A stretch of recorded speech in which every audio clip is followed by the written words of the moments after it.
Amici, buongiorno, consueto appuntamento con la nostra rassegna stampa di martedì 19 gennaio 2021. 19 oggi, ieri ci siamo sbagliati, comunque finalmente è arrivati 19. Giornali di riferimento oggi: il Corriere del Veneto parla di Rovigo, il Gazzettino Rovigo e la Voce di Rovigo.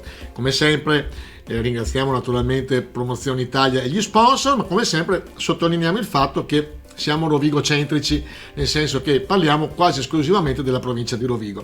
Anche se oggi lasciamo un buon spazio anche alla pagina non solo nazionale, ma perlomeno regionale, visto che nel Corriere del Veneto le notizie in prima pagina sono: scuole chiuse, la regione resiste, mentre il CTS invita a tornare alla didattica in presenza, spuntano studi di segno opposto, accelera i contagi. E quindi non si può fare in sicurezza. Il testo degli scienziati non convince Zaia, ambiguo questo testo. Pende un ricorso al TAR per riaprirle, a ore il verdetto. Andando avanti sempre sul Corriere Veneto, mancano dosi, il vaccino ferma le vaccinazioni, questa qua è una cosa molto ma molto grave, e sempre in prima pagina c'è appunto: la regione non si arrende alla riapertura delle scuole, Zaia ne fa una questione di salute pubblica. Rischia comunque di esplodere la grana legale. 17 genitori di altrettanti studenti hanno promosso un ricorso davanti al TAR. Vedremo gli sviluppi. Andiamo avanti. Seconda ondata del virus, caso Pfizer, sappiamo che ha tagliato le forniture e questo ha fatto infuriare il nostro governatore. Vedremo se l'infuriato del governatore alla Pfizer può interessare o può interessare di meno. Campagna vaccinale sospesa, possiamo fare solo i richiami. Ritornando alla notizia della prima pagina, che appunto Zaia non vorrebbe riaprire le scuole, un docente universitario firma l'azione legale. Ritengo che un paese che vuole definirsi civile debba fare di tutto per mandare a scuola i ragazzi. C'è anche appunto Umberto Lago tra i firmatari del ricorso che abbiamo detto prima, di 17 persone che ricorrono al TAR per la decisione del governatore di non aprire le scuole a presenza. Come sempre andiamo nella streaming zita pagina del Corriere Veneto, stiminzita pagina sulla provincia di Rovigo. Prima notizia: virus, i primi 37 operatori sanitari immuni. Col richiamo del vaccino, anziano, negativo ai 2 tamponi, muore di Covid-19, in 5 sotto inchiesta. E poi cade dalle scale in casa di riposo e muore. 6 gli indagati tra dirigenti e dipendenti. È successo in Villa Gopian, la RSA di Corbola, e c'è una morte sospetta per una 71enne di Rosolina. Vediamo il Gazzettino di Rovigo. Vaccini, tagliate 2 dosi su 3. Anche qua la polemica e purtroppo il problema della riduzione dei sieri da parte della Pfizer. E questo per quanto riguarda la prima pagina. Andando all'interno, centri commerciali sempre deserti, negozi chiusi e rischi di licenziamento. Guiriento, che è un direttore di uno di questi centri commerciali: tenere aperto costa ma non si lavora, ristori insufficienti per le attività.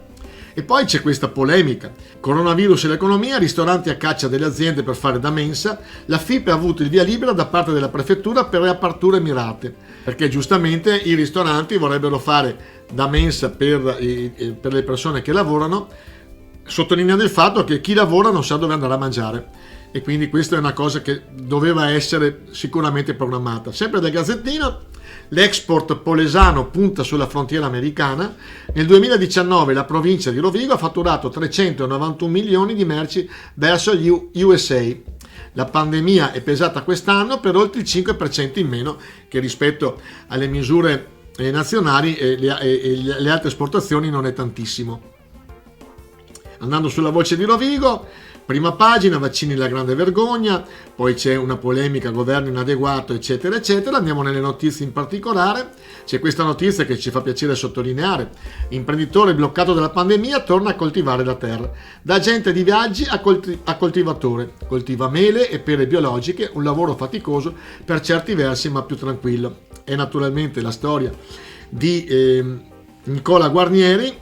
Sappiamo essere uno dei più importanti tour operator che ci sono nel Veneto, Fulvia Tour in particolare l'azienda, che appunto aspettando che finalmente ci si possa muovere come una volta e quindi le agenzie di viaggio possano lavorare come giustamente devono lavorare, è ritornato al lavoro nella terra. Infatti nel Veneto è stata registrata una crescita degli occupati in agricoltura del 10% e con un andamento ben superiore rispetto a quello nazionale che si attesta all'1,5%.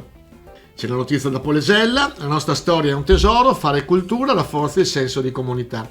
L'amministrazione comunale di Polesella, vediamo la fotografia di Leonardo Raito, che è appunto il sindaco di Polesella, nel corso dell'ultimo anno e mezzo ha promosso diverse interessanti iniziative culturali per appunto riscoprire la storia del paese. E per questo io volevo un po' sottolineare, e poi sto giocando in casa, visto che è una cosa che più o meno ho promosso io, su una pagina che si chiama C'era una volta Taglio di Po. Se qualcuno volesse vedere notizie, fotografie e quant'altro del paese basso polesano, si può iscrivere a C'era una volta Taglio di Po. Analoghi di gruppi sono anche C'era una volta Portoviro, Portotolle, eccetera. Quindi riscoprire le nostre radici anche attraverso le fotografie, anche attraverso i ricordi, è cosa simpatica e naturalmente importante.